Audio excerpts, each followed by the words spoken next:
들어와서 가서 벌써? 분주야. 싸우는 기분이 좋아 보이네. 아니야.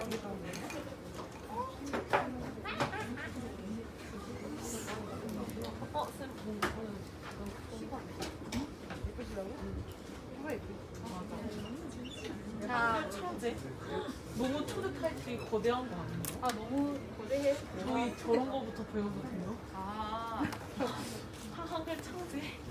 자 오늘 우리가 수업할 내용은 중세 국어 부분이고, 자 중세 국어 부분은 여러분들이 공부를 할 때 늘 현대 국어와 비교하면서 공부하는 것이 제일 중요합니다. 그래서 내용도 현대 국어와 비교할 만한 내용들이 있는 부분들, 의문 파트들 중심으로 오늘 학습하고, 그리고 내일 조사나 그리고 선어 말어미 이런 내용들을 가지고 학습을 할 예정입니다. 중세에서 어떤 문장 성분이나 이런 부분들에 대해서는 현대 국어와 크게 다르지 않기 때문에. 뭔데?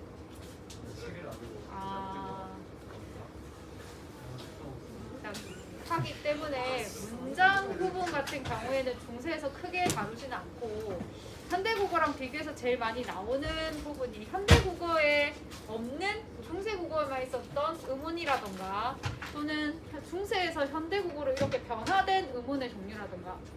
혹시 영상이 촬영이 안 돼? 네, 되고 있어요. 되고 있어?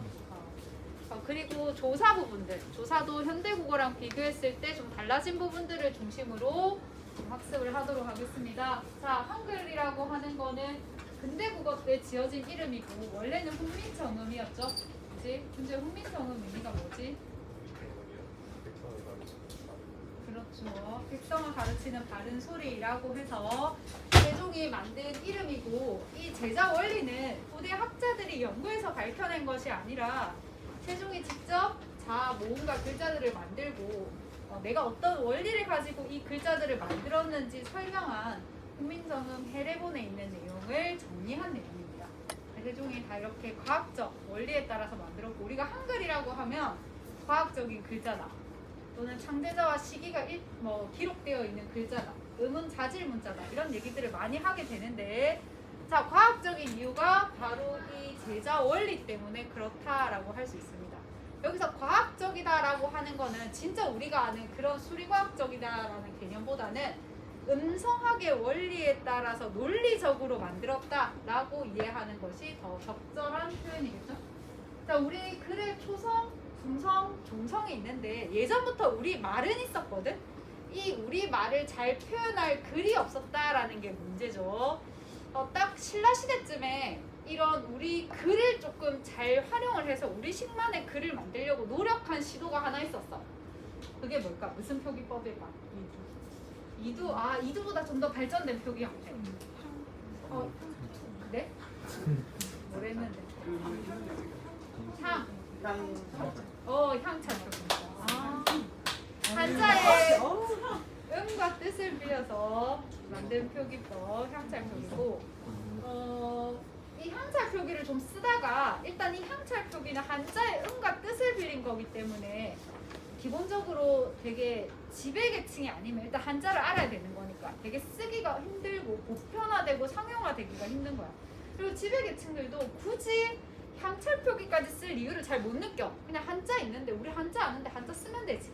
이렇게 해서 고려시대 때는 완전 다 그냥 한자 100% 다 썼다가 이제 조선시대에 오게 되면 이제 세종이 이 말을 좀 적절하게 잘 표기를 할 우리 글을 만들게 되는 거죠.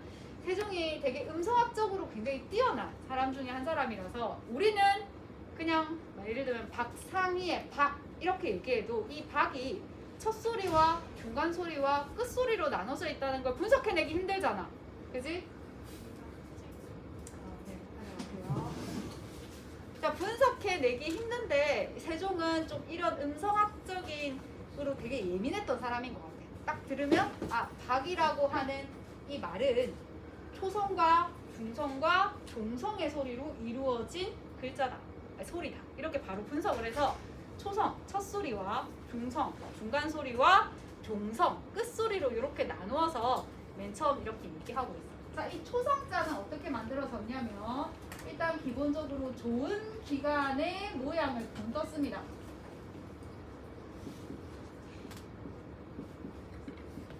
우리 한자들 중에서 어떤 사물이나 대상의 형태를 본떠서 만든 글자들 있잖아. 세영아, 그런 글자 뭐라고 하지? 근데 뭐라고 하지? 세연아 뭐라고 하지? 그쵸, 상형자라고 하죠. 자, 그래서 첫 번째 원리가 상형의 원리 적용이 됩니다. 자, 상형의 원리를 적용해서 만든 글자가 바로 기본자입니다. 세종이 이렇게 초성 글자들을 싹 긁어 모아가지고 발음들을 다 해보고 이 자음들이 전부 다 각기 다른 좋은 기관에서 발음되는 게 아니고 요 5개의 좋은 기관에서 발음된다는 것을 알아냈어. 자, 첫 번째 좋은 기관이 어금니 소리입니다. 그럼 혓소리고요.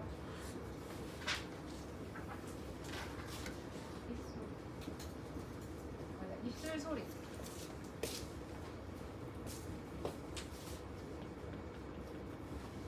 뭐지? 기본 자가 뭐지? 왜 계속 안 나오지? 우리 한참 있어야 나오나? 지우 오? 기본 자 이렇게 위로 밀어. 어떻게? 이렇게? 위로 이렇게. 이렇게? 아니, 이렇게? 이거 했을 때 이렇게? 아, 이렇게 써야 된다고? 안 되네요. 아니 약간 힌트가 그쪽만. 기본 자 아니, 없잖아. 이거도 있고. 기본 자가 없는 이거 쓰면 안 되고. 또 써지. 이거 쓰면 안 되잖아. 아니 그거 말고 색깔. 아, 색깔? 다른 색깔. 아, 쌤! 알록달록 틀게 해주세요. 아, 진짜. 네. 저희만 뺐거든요. 쌤 근데 기본 자가 뭐예요? 아 그건 같아요. 지우개 물 때문에. 쓰는 거 아니에요? 뭔가 이거 이거 진짜 바로 저렇게 이거 뭔가 관련된 다큐멘터리 있을 것 같지 않아? 보고 싶어. 만드는 거? 그런 거 엄청 많았지. 막 EBS에서 하는 거좀 각잡고 만들었겠지? 근데 벌써 몇 년이나 지나갔네. 자, 이렇게 만든 게 기본자인데 기본자는 이제 세종이 자음들의 첫 소리를 다 발음을 해본 거야, 본인이. 발음해보고 나서 이 소리들이 다 각자 다른 좋은 기관이 아니고 요 5개의 좋은 기관을 기본으로 해서 발음이 된다. 자음들을 다 이렇게 분류를 시킨 겁니다. 자, 그리고 나서 이게 가장 기본이 되는 소리다. 이거를 베이스로 해서 글자들을 만든 거야. 그래서 얘를 기본자라고 이야기해요. 자, 근데 아까 선생님이 여기에 있는 기본자지, 이게 기본자거든, 얘들아. 이 기본자는 뭐의 원리에 따라 만들었다고 했어, 얘들아? 상형의 원리에 따라 만들었다고 했어. 상형의 원리인데 뭘 본떠서, 상형 무슨 뭘 본떠서 만든 거다? 좋은 기관, 다른 기관을 본떠서 만든 거야. 자, 근주야, 한번 해보자. 자, 기억 한번 발음을 해보는데, 자, 여기 이렇게 위치가 있고, 여기 위치가 있고, 여기 위치가 있고, 여기 위치가 있다라고 칩시다. 그리고 여기도 있고요. 하나, 둘, 셋, 넷, 다섯. 되겠습니다. 자, 그러면 기억을 발음하는데, 여기 발음했을 때 여기가 혀끝이야. 알겠죠? 혀끝. 그리고 이 혀끝과 반대되는 데가 혀볼입니다. 알겠지, 근주야? 자, 이거 한번 발음해 볼래? 아니, 명칭 말고 발음이요. 네. 자, 그 발음할 때 혀꼬리가 어디에 닿아? 어디에 닿아? 뼈뿌리요. 목구멍이요. 목구멍에 닿는다고요? 여기에 다 닿는다고요? 여기 아니지, 어디? 야, 이 혀가 어떻게 여기다? 혀꼬리가 말이 돼. 혀뿌리라고 생각한 거. 어디다? 미딩부. 그 혀뿌리가? 글을 하는 거. 혀뿌리가 위뒷몸에 닿으면 어떻게 해야 돼? 그래, 이거 한번 발음해 볼래, 그러면? 자, 가 발음했을 때 혀뿌리가 어디다? 가. 아니 혀뿌리 이렇게 발음이 안 돼. 봐요. 아니지. 이거에서 헤맬 줄 몰랐네. 이렇게 튜브에서 자, 현진아, 도현진.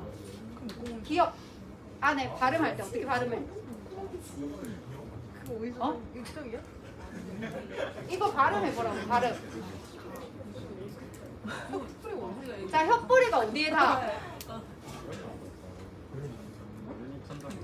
혓뿌리가 어디? 여기. 1번, 2번, 3번. 그 방법은 얘들아. 어? 뭐라 했는데? 다르면 다를 수 있대요. 자, 얘들아. 그라고 한번 발음해볼래? 네. 그는 파열음이거든? 이 기관을 완전히 막았다가 공기를 터뜨리면서 나는 소리야. 자, 혓뿌리가 여기를 막아야 됩니다. 자, 그 모양이 혓뿌리가 여기에 닿는 거지. 혀는 혀의 가장 안쪽이잖아요, 뿌리는. 이런 모양을 띠죠. 자, 그렇게 해서 만들어진 글자가 기역자라고 할 수 있습니다.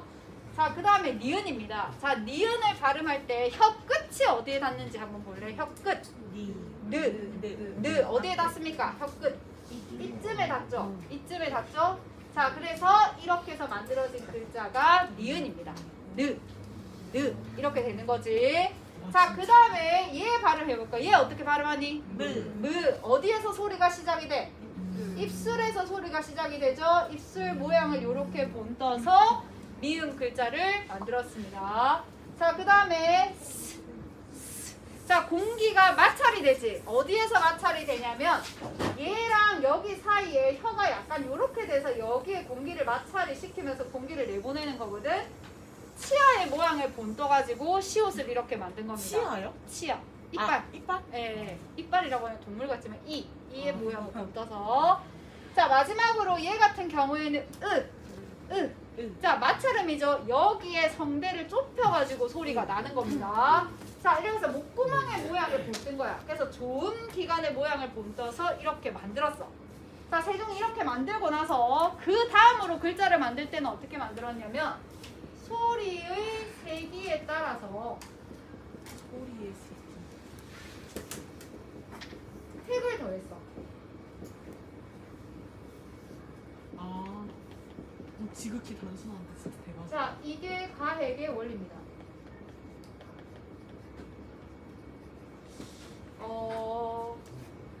여러분들의 첫 핸드폰은 스마트폰으로 시작하나? 아니요, 폴더폰. 아, 폴드폰 쓴 사람 중에 혹시 LG 자판을 써봤다? LG 자판? LG 핸드폰에서 출시한 핵 추가 자판. 핵 추가 자판. 핵 추가 자판. 거기서 보면 키읔을 표현하고 싶어. 그럼 어떻게 해? 기억 누르고 핵 추가죠. 자, 그거를 시작한 사람이 세종이었습니다. 자, 기억에서 조금 더 센 소리. 기억이랑 똑같은 가획이에요, 가획. 자, 기억이랑 똑같은 어금니 소리에서 나는 위치인데 이거보다 조금 더 센 소리.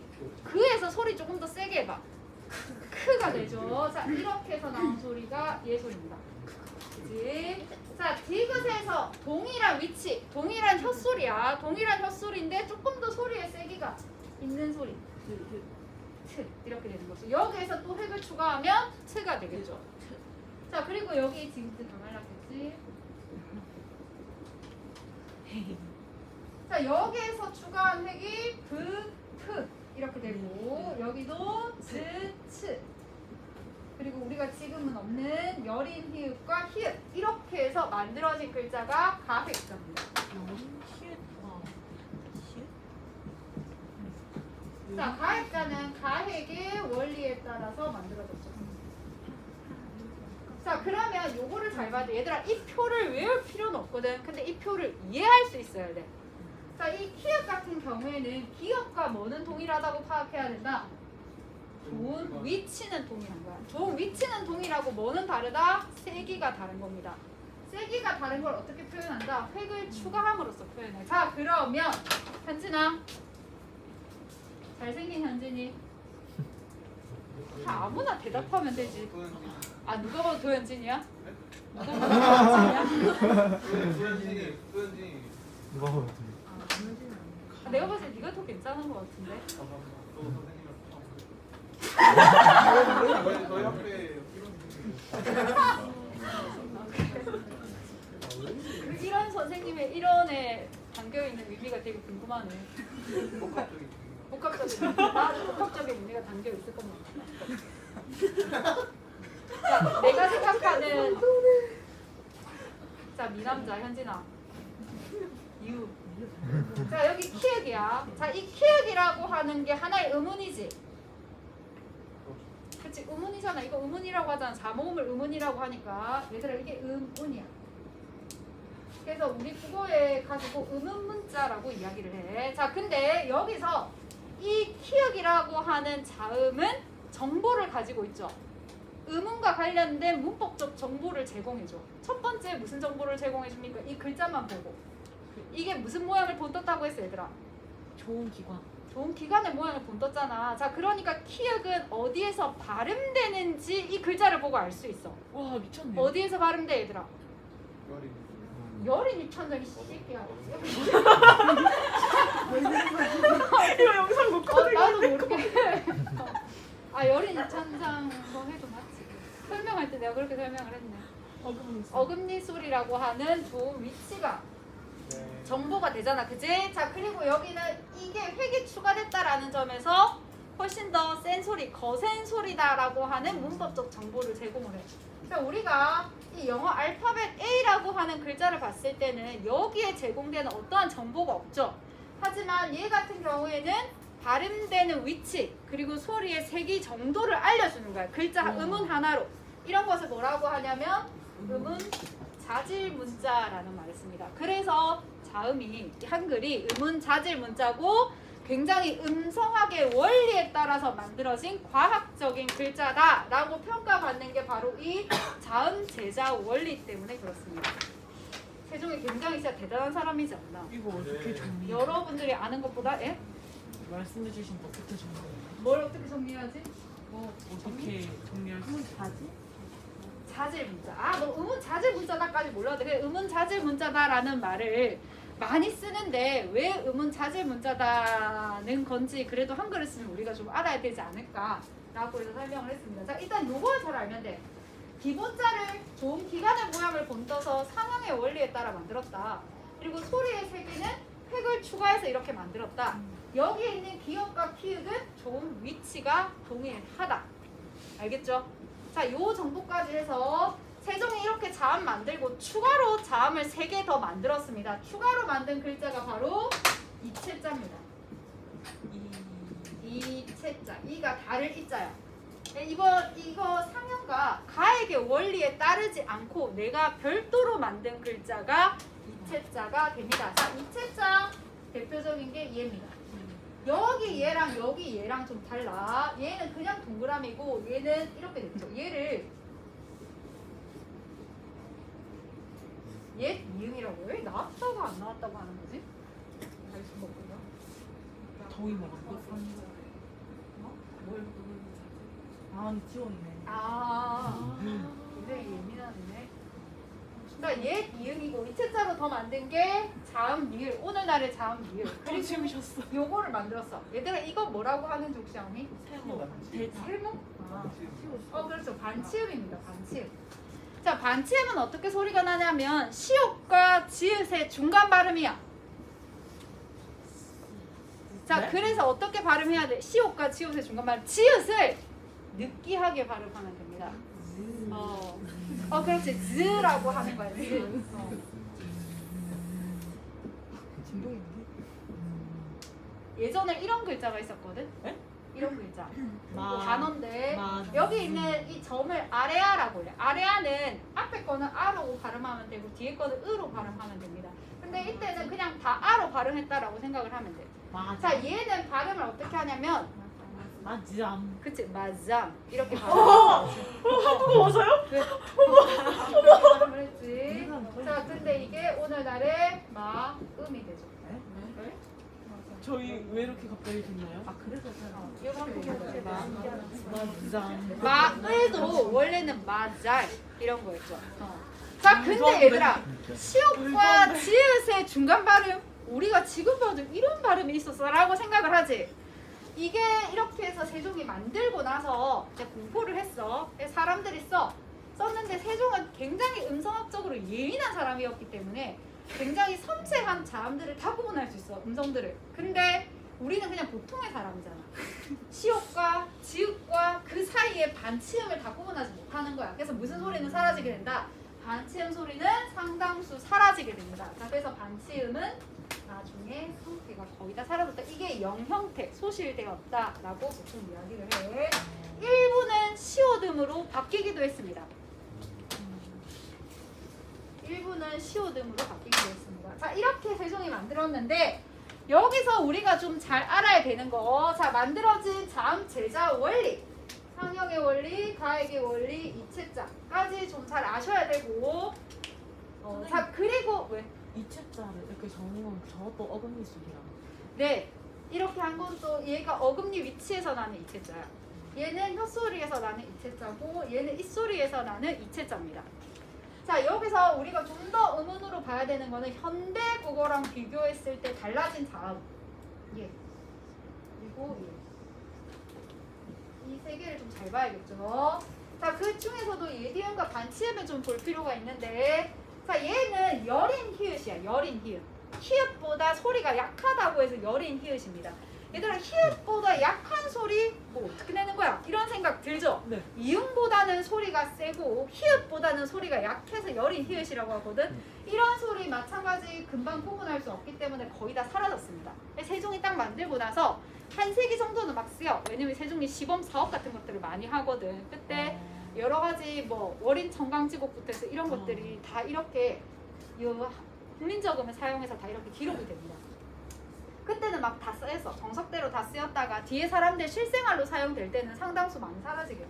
이 반치음 같은 경우에도 거의 바로 소실되는 형태를 띠거나 아니면 시옷 소리로 바뀌게 돼. 자, 예 니은 같은 경우에는 오늘날에도 남아 있는데, 자, 이 예 니은의 발음 기호가 이렇습니다. 그러니까 오늘날 종성 소리랑 동일해. 에? 저게 뭐죠? 초성 NG 발음. 영어 NG 발음. 네? 그 있잖아. 뭐 응 할 때 발음 내는 거 있잖아. 이응 할 때. 이런 거 할 때 이 NG 발음. 이 반지 발음. 종성 이응 발음이잖아. 뭐야? 고3이 이런 걸 설명을 해줘야 돼? 저런 거 배우지 않나? 발음 기억 안 배워요. 발음 기억 안 배워? 배웠는데 너희 또 까먹었겠지. 그러셨어? 진짜 안 배워. 나 중학교 때 제일 먼저 배웠던 게 발음 기호표를 왜? 외웠던 게 기억이 나. 저희랑 교육과에서 배우죠. 교육까지 아니라. 교육과정. 우리는 왜 교육과정에서 빠졌을까? 저걸 어떻게 해요? 그럼 왜 수도 있지? 자, 오늘날의 형태랑 똑같거든. 종성 글자만 볼게. 자, 종성 글자 오늘날의 형태 그대로입니다. 음과 동일하고요. 대신에 뭐만 달라진다? 형태만 달라지죠. 꼭지에 있었던 이 꼭지가 날아가는 거지. 자, 그래서 음과 동일합니다. 형태만 변화한 거죠. 자, 그런데 저기서 특이한 점이 하나 있어. 예전에는 초성에도 이 음가를 가졌다는 거야. 근데 오늘날의 초성에 이응은 음가가 있다 없다? 없다. 없죠. 자, 그러니까 초성의 옛 이응은 음가가 소실됩니다. 음가와 형태 다 소실되죠. 불쌍하다.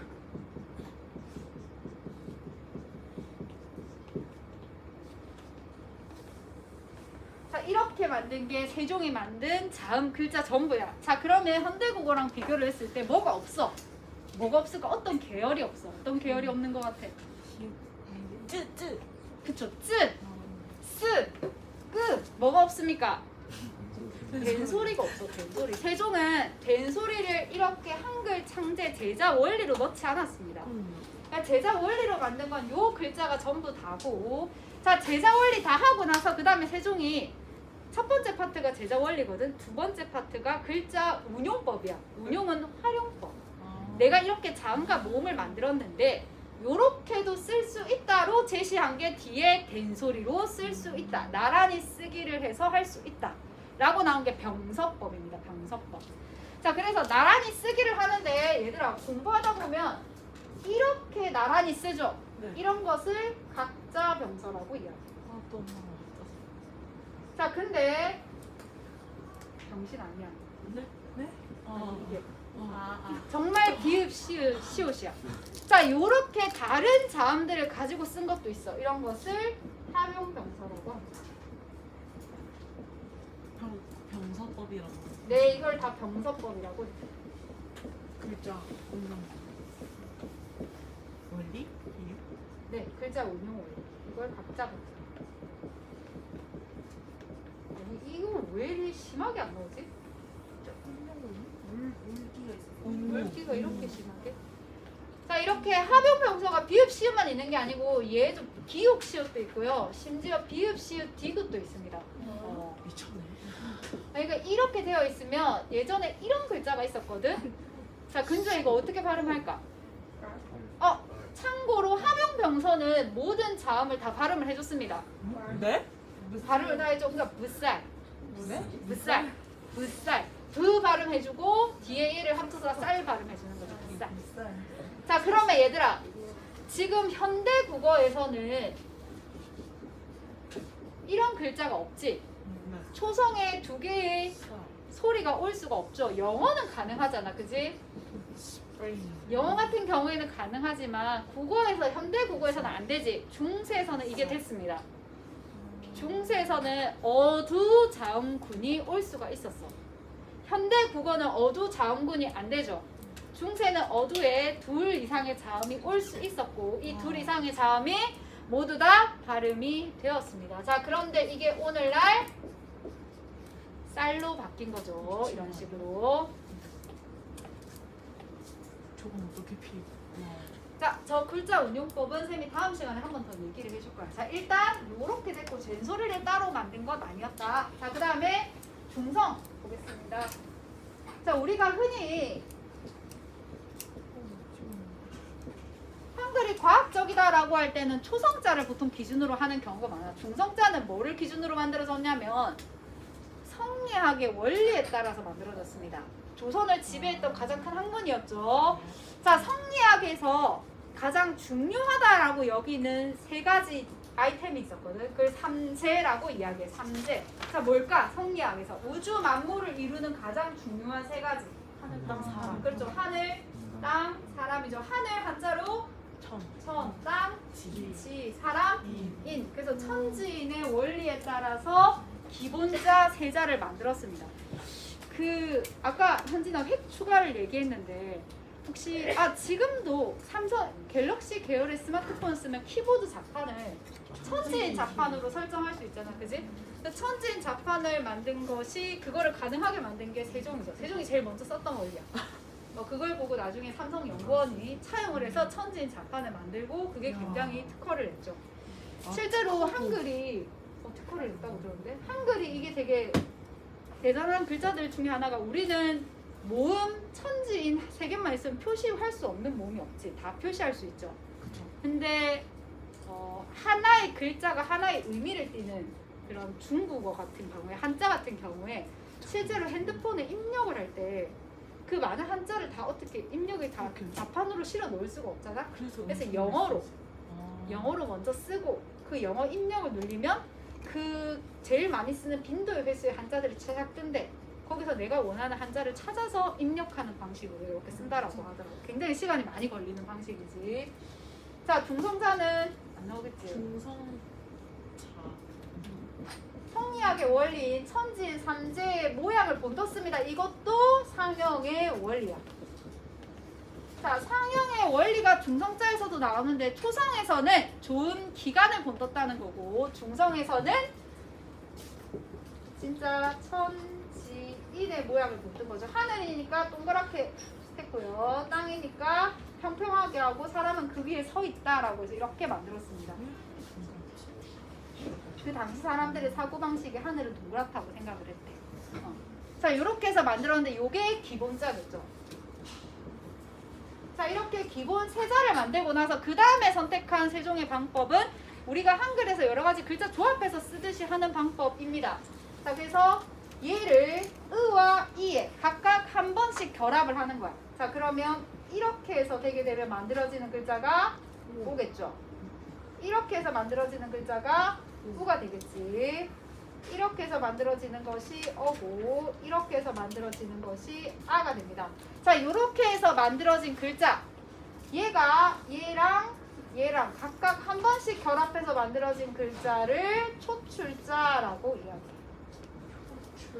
초출자 처음 나온 글자.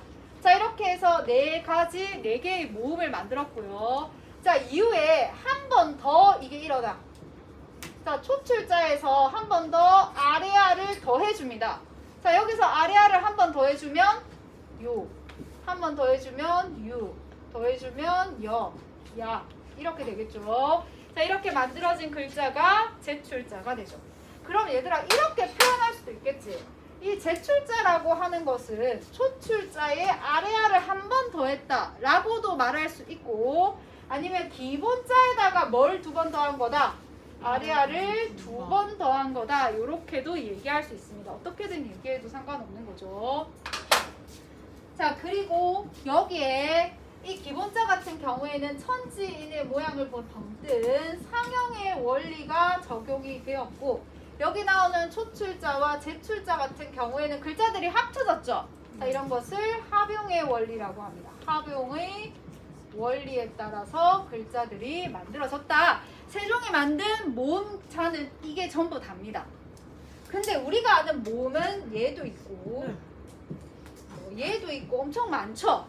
그치? 세종은 얘네들을 따로 다 만들지 않고 어디에 넘겼냐? 운용 원리로 넘겨서 요렇게 내가 기본자들을 다 만들었고 초출, 제출까지 만들었고 나머지는 합쳐서 마음대로 써도 된다 라고 이렇게 만든 겁니다. 세종 진짜 천재가 아닐까. 자, 여기서 우리가 주목해야 되는 글자는 아래아입니다. 아래아라고 합니다. 아래아. 아래아는 아와 오의 중간 발음. 아와 오의 중간 발음. 아오? 그지? 그래서 뭐야? 보통 그냥 아로 발음을 해. 아와 오의 중간 발음이 어려우니까. 자, 이 아래아 같은 경우에는 어떻게 해서 음가 변동이 일었는지를 좀 잘 알아야 되는데 세영아! 정신 차려.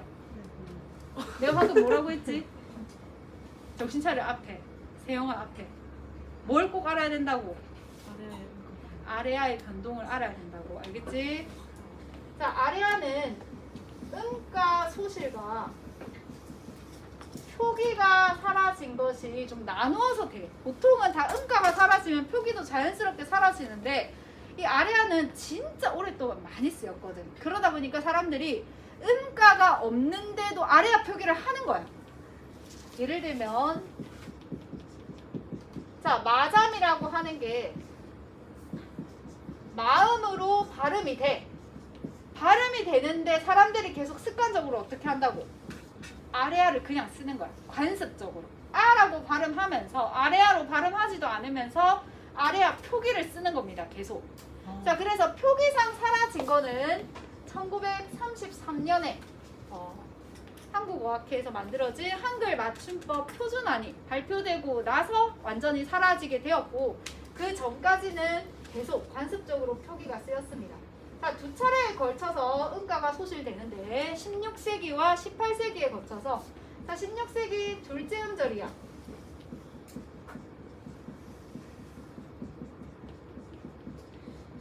아래아가 으로 바뀌어. 자, 그럼 여기서 마잠이라고 했는데 어떤 위치부터 바뀌게 된다? 여기 두 번째 잠에 되어 있는 얘의 위치부터 바뀌게 되는 겁니다. 그러면 어떻게? 마즘.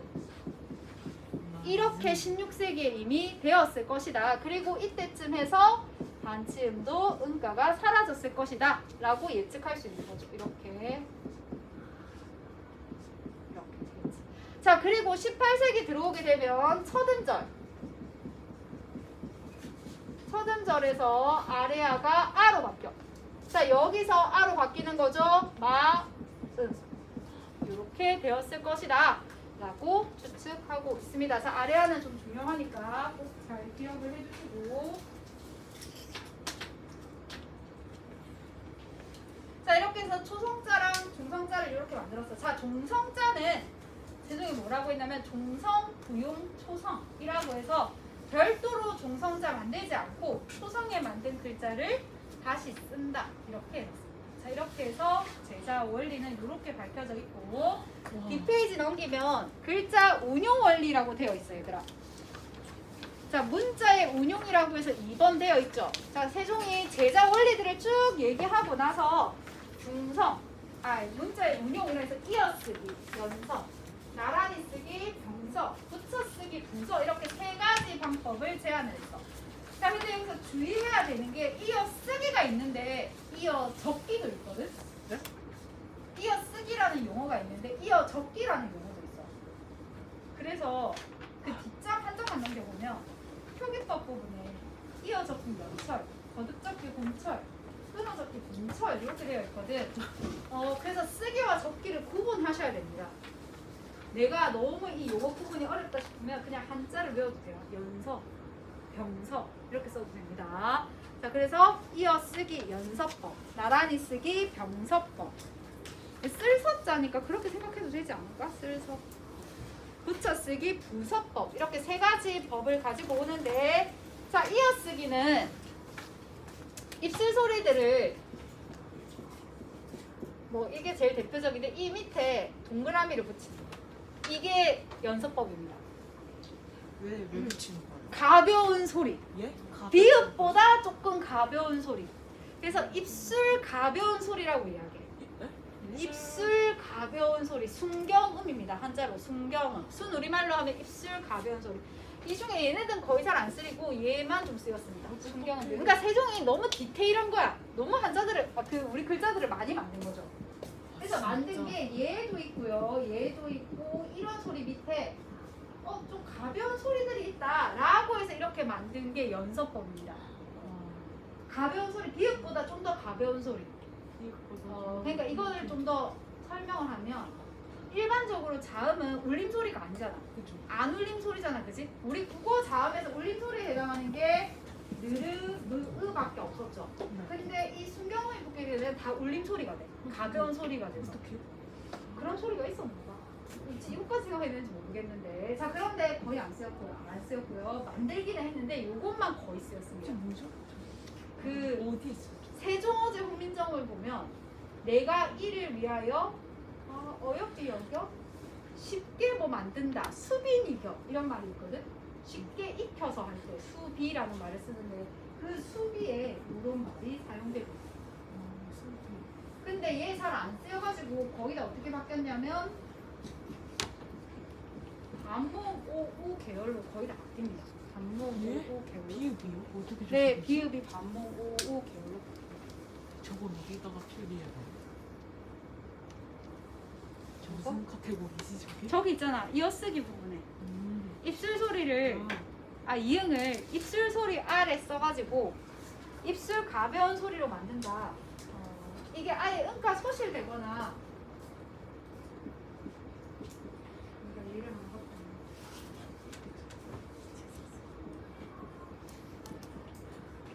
자, 얘들아 이거는 외울 필요 없고 이게 이렇게 되잖아. 그러면 얘가 이렇게 됐어. 그러면 여기서 순경은 비읍이 어떻게 바뀐 거야? 오로 바뀐 거죠. 오 중에서도 와니까 반목 오로 바뀐 거지. 이렇게 도출해낼 수 있으면 됩니다. 알겠죠? 내가 조금 외우라고 얘기하는 거는 얘들, 그리고 얘들, 그리고 얘. 요 세 개 정도는 너무나 많이 나오기 때문에 조금 외워야 되고, 요거는 이렇게 사료 분석이 나오면 그러면 얘들아 고기가 고기로 됐다. 그럼 여기서 순경은 비읍은 어떻게 된 거야? 음가가 사라진 거죠. 요렇게 분석할 수 있으면 됩니다. 내신이든 모의고사든 다 그렇게. 알겠죠? 자, 그래서 너무 다 외울 필요 없고 쌤이 꼭 외우라고 하는 얘 그리고 얘 요 세 개는 변청 과정을 조금 외우시고 나머지는 사료 제시를 통해서 여러분들이 도출해 낼 수 있으면 됩니다. 저 순경은 비읍까지 외울 필요 없어요. 이런 식으로 변화되면 요렇게 됐네. 분석하실 수 있으면 돼. 자, 나란히 쓰기. 자, 나란히 쓰기는 오늘날 거의 다 된 소리로 바뀌었는데 각자 병서가 있어. 각자 병서, 합용 병서 이 용어들을 알아야 되는데 각자 병서는 똑같은 자음을 나란히 쓰는 거야. 기역, 기역. 이렇게 합용 병서는 다른 자음들을 나란히 쓰는 거야. 비읍, 시옷 이런 것들.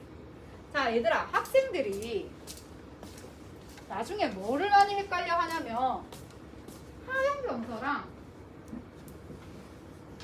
오늘 여기까지만 설명하고 끝낼게. 네. 어두 자음분이 헷갈릴 것 같은 거 아니냐라는 이야기를 하는데 다르죠? 다릅니다. 일단 합용병서라고 하는 거는 운용 원리 중에 하나인데 다른 자음들을 얘를 초성에 쓸 수도 있고 종성에 쓸 수도 있는 거야. 얘는 자음을 그냥 이렇게 합쳐서 쓴다라고 하는 운용법 중에 하나고, 자 근데 얘를 초성에도 쓸 수 있고 종성에도 쓸 수 있는데 얘가 만약에 초성에 왔다. 얘가 만약에 초성에 왔어. 채윤아. 그러면 걔가 뭐가 되는 거야?